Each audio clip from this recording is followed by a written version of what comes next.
Leaving something that's no longer aligned is self-trust in motion. One of the things that I am the most proud of myself for is my ability to leave things that don't feel aligned when I don't know what's coming next, because I just trust and believe so deeply in my ability to figure things out. I believe that so deeply. One of the moments that I'm the most proud of my husband, we've been together since we were 19 years old, and he's 37 now and I'm 36. So a long time. We've grown up together. One of the times that I'm the most proud of him is when he worked his butt off to become a dentist. Yeah, like graduating dental school at NYU was really impressive and awesome. And I was proud of him for that. But what I was more proud of is when he came to me and said, Keisha, I don't want to be a dentist anymore because I don't want to do this for the rest of my life. It doesn't make me happy. And he wanted to quit to get into real estate and he had no plan. Talk about self-trust in motion. I was literally like, yes, babe, quit that job. Call him right now. And he's like, Keisha, it's 10 p.m. on a Friday. We're drinking a lot of wine right now. Like, I'm not going to call my boss. But I was so proud of him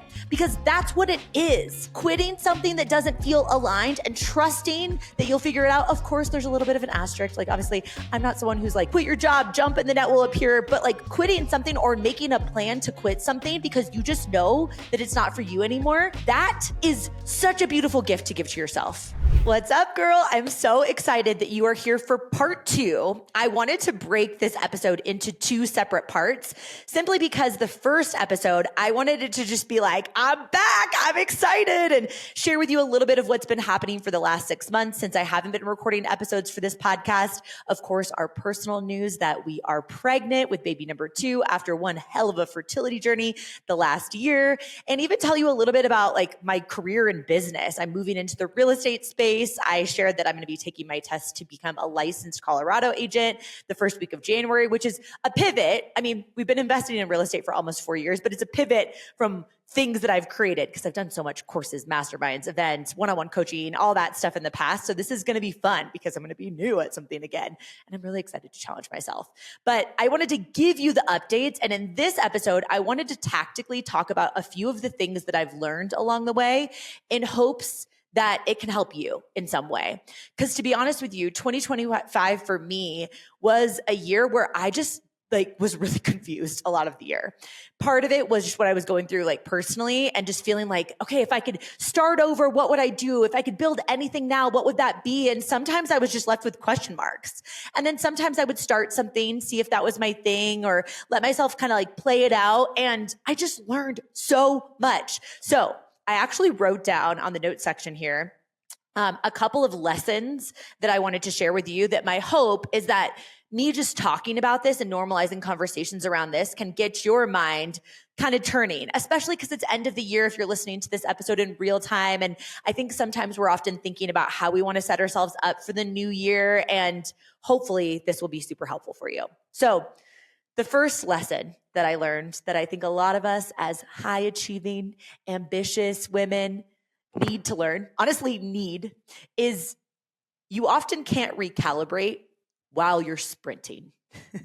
And if you are a hustler like me, like I love that I'm a hustler, but I have been going for so long at such a fast pace until this past year that it's almost like I didn't even stop to say like, is this everything that I want to be doing? Or am I doing this because I think I'm supposed to? Or am I running at this pace because that's just what feels familiar? Is my nervous system more comfortable with chaos because that's what I'm used to? So I just feel uncomfortable with spaciousness or slowing down, right? Or I talked a little bit in the last episode around like one of the things that I've personally had to work on a lot is like sitting in sadness. I am a optimistic, happy-go-lucky person by nature. I've also really trained my brain to always like look for the silver linings. I think, the fragility of life is a huge motivator for me to show up and do the things and soak it up while I can.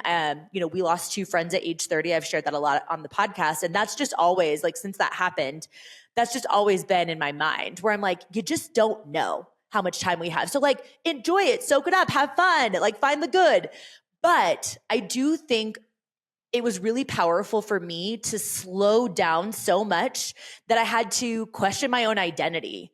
What does this look like? Who am I when I'm trying to recalibrate? And my identity tells me that if I keep showing up and getting external validation or making a lot of money, that makes me more valuable. that belief was so twisted.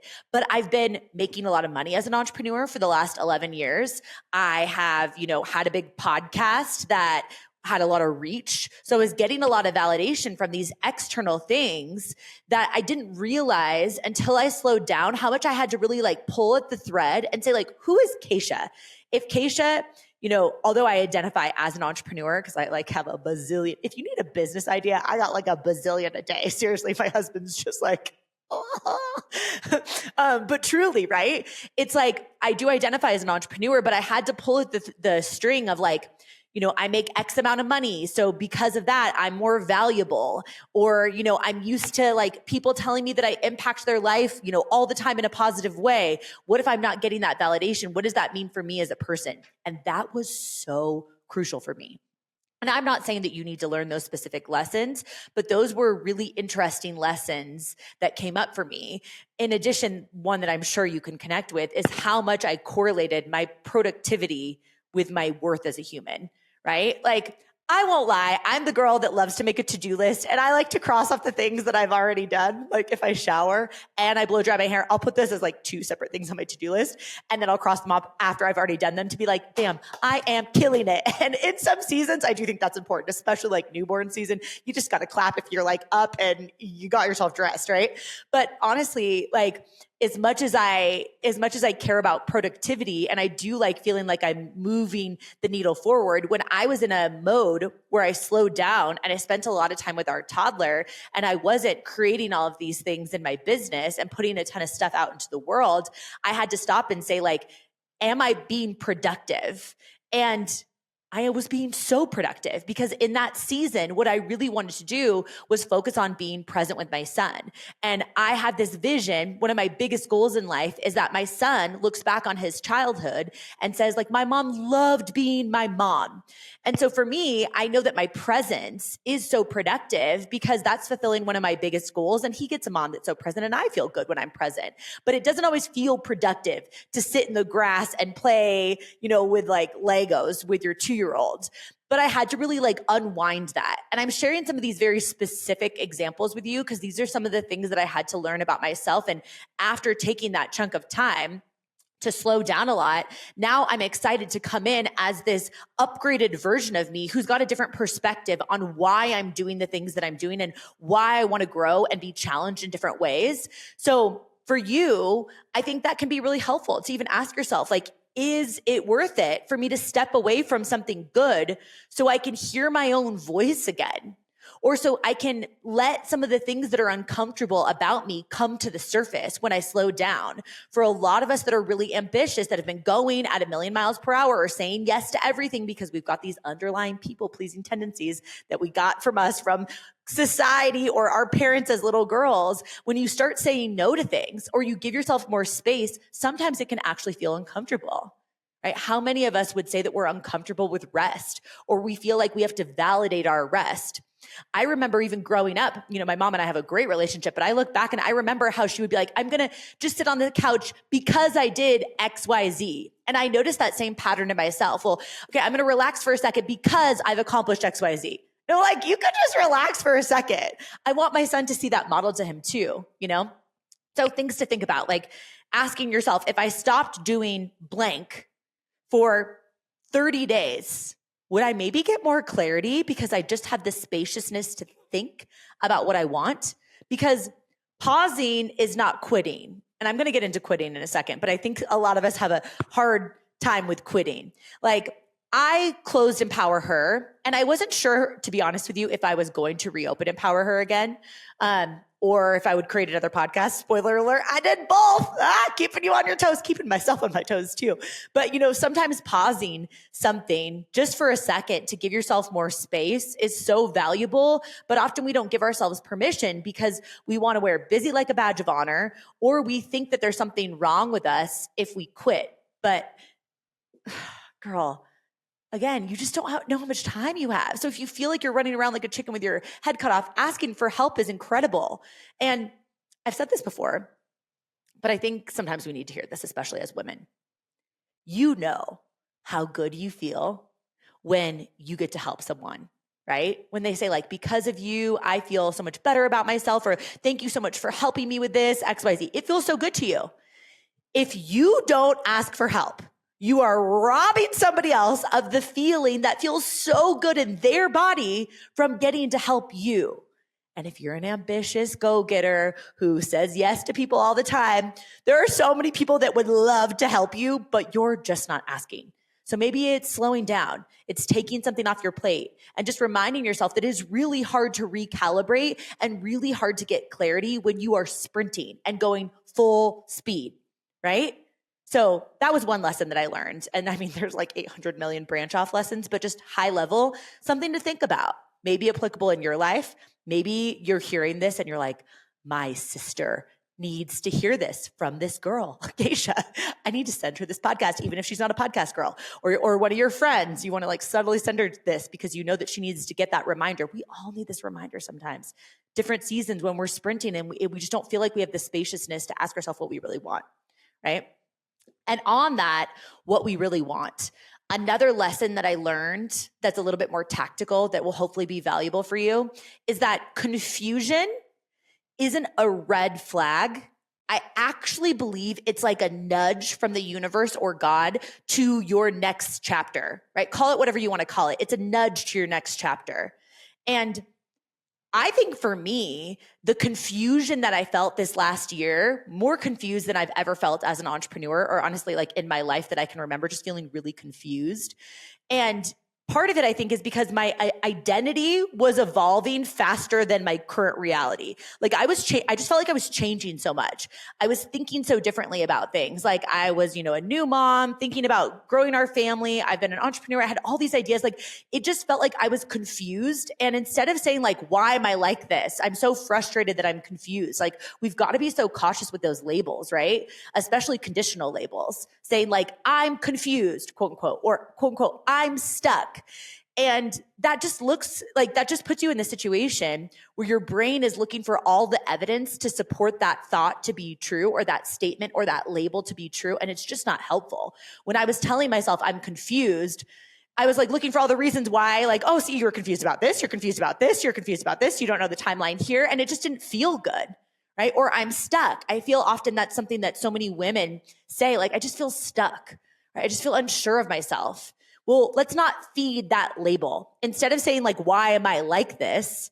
It's like, what part of me is expanding and growing in a different way? I could physically feel that I was expanding as a person, and I didn't really know exactly what that meant. I knew that it meant something in my career, like in business. I knew that I wanted to challenge myself in a different way, which is why I think this real estate idea even popped into my mind. I knew that I was challenging like how I wanted to show up in my marriage. And now, my girlfriend, Lindsay, and I have talked about how like when you have newborn babies, like you're just like keeping them alive. But as they get older, it's like you're kind of like parenting them. I don't feel like I'm fully parenting yet because I just have a 2-year-old, and obviously I'm pregnant with number 2. But I've noticed a lot that like my 2-year-old is an actual parent, right? Like he's saying everything that I'm saying. Like some of the things are cute. Like he'll be like, whoopsies, try again. Or like, Brody down, Brody up, like get back up. Like he says things that I'm like, oh my God, great parenting. You're doing so great, Kish, right? Some of it I see, but I'm also just like being so much more cautious of how I want to expand as a person because I have this little baby parrot watching everything that I'm doing.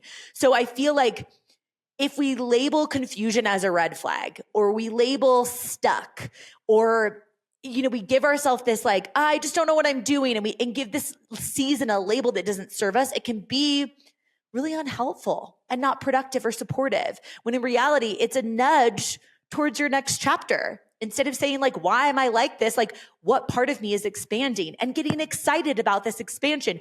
You don't listen to a podcast called empowerHER in your limited amount of time that you have to listen to podcasts because you want to stay the same. You want to grow. You want to evolve. You want to have conversations like this, right? So thinking about, instead of why am I like this, why am I expanding, is such a beautiful way to look at change, because it's like, I'm expanding, I'm growing. Look at me, I can't stop. Let's go, let's go. If you're watching this on YouTube, I'm doing a little jig for you. But you were never lost. I was never lost. I was just outgrowing the version of me that I already knew, outgrowing containers of things that I've created or beliefs that I had that I've already mastered. Like I'm on to the next. And so are you, right? If you're feeling confused, I bet you there's part of you that you can identify just like needs more space to grow. So that was an important lesson. Number 3, I've known this for a long time, but this was so valuable for me in this particular season. Trying things is the fastest way to learn what you also don't want. Because I think a lot of times we're sitting on the sidelines, we're waiting to figure out like, what is it that I want? What's my next move? What's my next career change? What's my next thing? What should I be doing next? But I've never really had ideas just like come to me without taking action, because action gives you clarity. Experimentation gives you clarity, right? If you try something for 2 weeks with no pressure to commit to it, I feel like you have enough data where you can be like, yeah, I like this thing.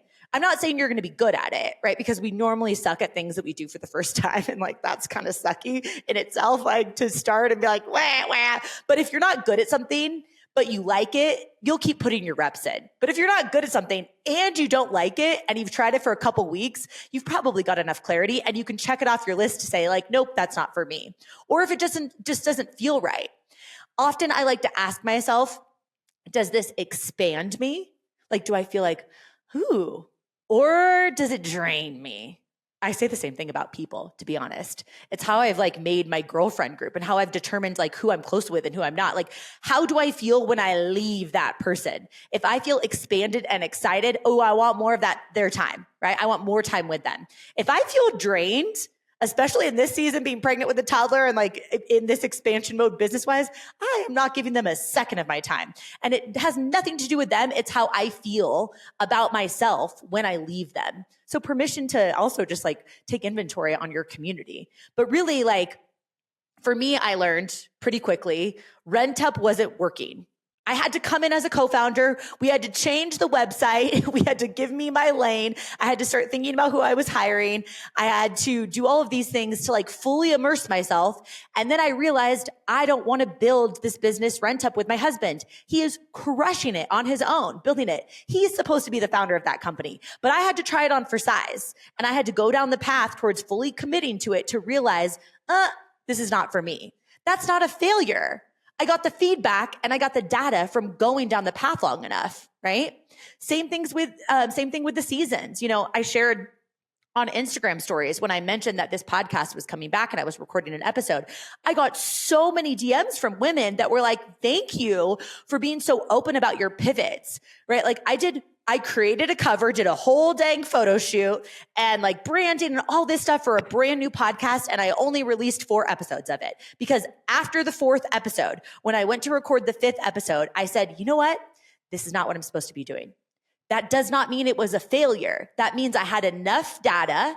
I had done enough that I realized this isn't for me. I feel so much resistance to it.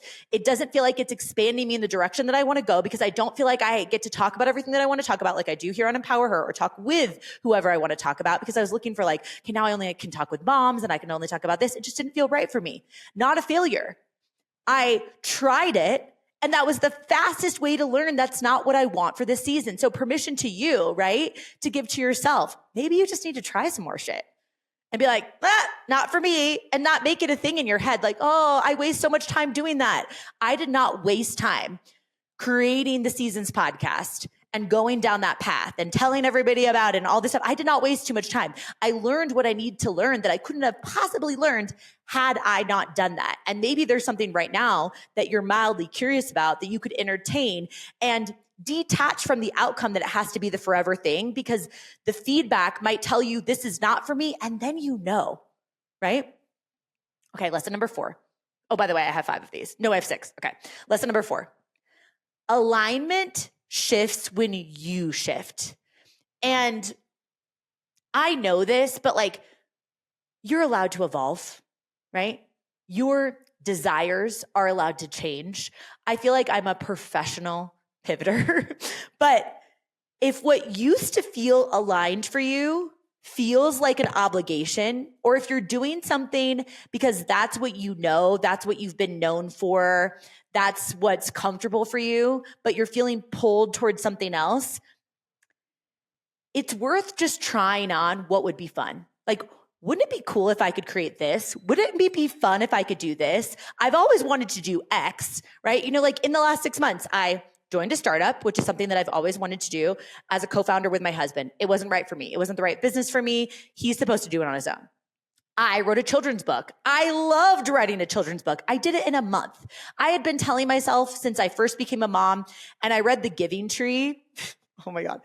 The Giving Tree is not a good book. Maybe that's not a popular opinion because it sold like millions and millions of copies. But I read that book to my son. And at the end of The Giving Tree, which I'm sure, like the green book, I'm sure you read it when you were little. At the end of The Giving Tree, like the tree has given everything to his friend. And he's just like a tiny little stump at the end. And I was like, this is not a good lesson for my son. And I remember reading The Giving Tree being like, I got to write a book that's got a better plot. And I said that when my son was born. And I didn't write that book until he was 2 years old because it was like, oh, someday I'll get to writing a children's book. Someday I'll do that. But then I was like, wait, some days now. I'm writing this book this month and I'm going to publish this book. It's called The Big Oops, which thank you so much for so many of you that bought it and made it a best-selling new release book. If you haven't bought the book, it's such a good present, like for Christmas, for baby showers, for your friends, for your siblings that are having kids. It's just like a cute little story of like, what if things don't work out the way they planned because they're supposed to work out better? Something that I think adults can use the reminder of, myself included, and of course kids too. Anyway, I just decided to do that. I detached from the outcome that I had to be like a children's author for the rest of my life. It's like, I'm either going to like this or I'm not going to like it. I really did like it. And I have another book idea coming this spring, right? So truly, like what might feel fun or expansive for you, even if it doesn't make sense yet. And, I did mention in part 1 that when I got pregnant, and like I believed that I was pregnant, which again took a couple of weeks because of the miscarriages, I felt so sparked to figure out what I wanted to do career-wise, which is what led me to this real estate path. And that was really unexpected, especially in first trimester. I did 168 hours of online coursework about some of the most boring stuff of all time that they test you on for your real estate exam, right? And I was like, this is so interesting. I'm so surprised that this is my reaction to pregnancy. I thought that I would maybe feel the reaction of like, okay, what can I do that's like part-time and like, be with my son and I'm in my first trimester, so I want to nap a lot. I wasn't napping. I was like doing my real estate license. I was so sparked. And instead of questioning, why do I feel this way? Because I didn't expect it. I just let myself trust that I feel aligned with this new move. So that's what I'm doing right now. And that was really cool, right? Sometimes things happen in unexpected ways, but you have to allow yourself to shift too. Okay, lesson number 5, identity does not have to be a single lane. This is for my multi-passionate women. Some women thrive with one niche or niche, however you're supposed to say it, right? Or one thing. But a lot of us, maybe you can connect with this, are very multidimensional. We thrive with range. Right? This is like one of my pet peeves with the business coaching space is a lot of times people just want to shove you in a box. It's like, do one-to-one offers or do one-to-many offers or do it XYZ way. This is the quote unquote right way to do it. It's like, dude, no. Try and shove me in a box. I dare you. I tried to shove myself in a box, even just a tiny little bit, and I just don't fit, right? And not just because I'm getting bigger and bigger and my jeans are pretty close to not fitting now with this pregnancy. But honestly, it's really like reminding yourself that you aren't just one thing. And even if you do have a niche business-wise or you're really passionate about something career-wise, you're so many things. You might be a wife and a sister and a friend. And maybe you're a parent, right? You might be a CrossFitter or a marathon runner or an artist or a musician or a podcaster or an entrepreneur. There's so many things. You're so multifaceted. So if you feel stuck, maybe you just haven't added another thing for another stream of fulfillment in your life, not even to make money. Like if you really loved painting or dancing or hiking and you look at your calendar and you're like, I haven't done that in so long. Maybe it's time to put that on your calendar because you are multi-passionate and you might feel stuck or like you're not excited because you're just not doing things that light you up. So maybe you want to ask yourself, what lights me up? And maybe a question that kind of got me down this real estate path was like, what's my next evolution?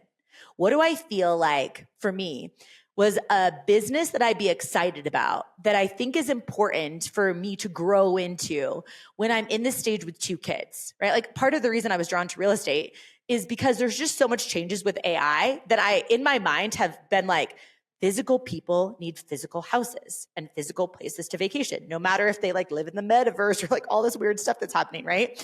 It's like, I feel like I want to be in that space. I feel like I want to help people get into that space. Real estate investing has changed our life. It gave us so much optionality. It let me have this year of like, what the F am I doing with my life? Because we had income from real estate that I could shut down my whole business. So like, I'm passionate about it. And that was the move that I felt like was aligned for me next, even if it didn't make sense with what I've done before. So if you're feeling called of like, what's my next evolution? Maybe that's something to explore, right? Wouldn't it be cool if insert whatever comes to mind, right?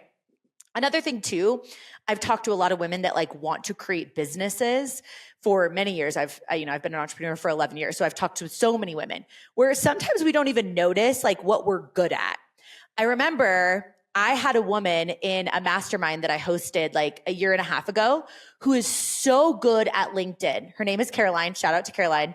And we were on a call and we were trying to figure out what her business was. And her first business idea that she had was something in the recruiting space because she was a recruiter. And she's like, I'm going to do it this way. And this is what it's going to look like.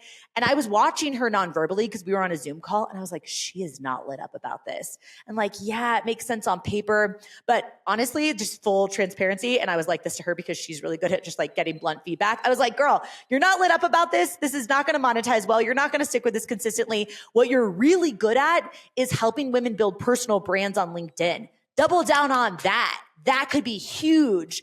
And she's blown up with this business. And I'm not saying that to give credit to me, although I do think I'm pretty good at like recognizing business opportunities, but it was for her because she just asked herself, like, what am I good at? And could I make that into a business? Does that feel like that's something that could be fun? And there we are, off to the races. Last lesson. Quitting is sometimes the most powerful strategy. This is not a character flaw. Again, we live in this culture where it's all about consistency and that like quitting is like losing or it's bad or like you can't push through, you're not resilient because you quit. Leaving something that is no longer aligned is self-trust in motion. Let me say that again.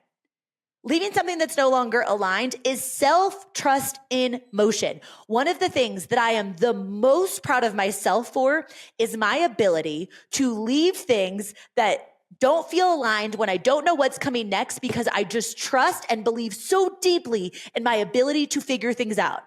I believe that so deeply. One of the moments that I'm the most proud of my husband, who I've been with, we've been together since we were 19 years old, and he's 37 now, and I'm 36. So a long time. We've grown up together. One of the times that I'm the most proud of him is when he worked his butt off to become a dentist. Yeah, like graduating dental school at NYU was really impressive and awesome. And I was proud of him for that. But what I was more proud of is when he came to me and said, Keisha, I don't want to be a dentist anymore because I don't want to do this for the rest of my life. It doesn't make me happy. And he wanted to quit to get into real estate and he had no plan. Talk about self-trust in motion. I was literally like, yes, babe, quit that job. Call him right now. And he's like, Keisha, it's 10 p.m. on a Friday. We're drinking a lot of wine right now. Like, I'm not going to call my boss. But I was so proud of him because that's what it is. Quitting something that doesn't feel aligned and trusting that you'll figure it out. Of course, there's a little bit of an asterisk. Like, obviously, I'm not someone who's like, quit your job, jump and the net will appear. But like quitting something or making a plan to quit something because you just know that it's not for you anymore, that is such a beautiful gift to give to yourself, right?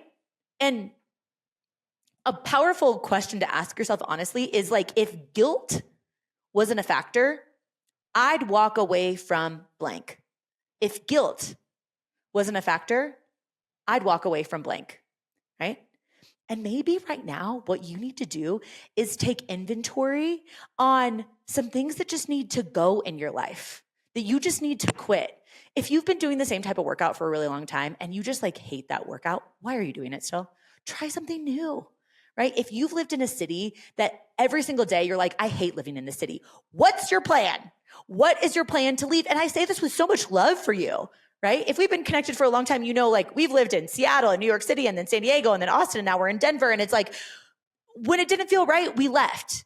And I know like there are certain stages of life that it's a little bit easier to do that. There are certain financial situations that make it a little bit easier, but I do think we can always make a plan, right? If you've always wanted to do something completely different than what you're doing right now career-wise, and you keep saying someday, what is your plan?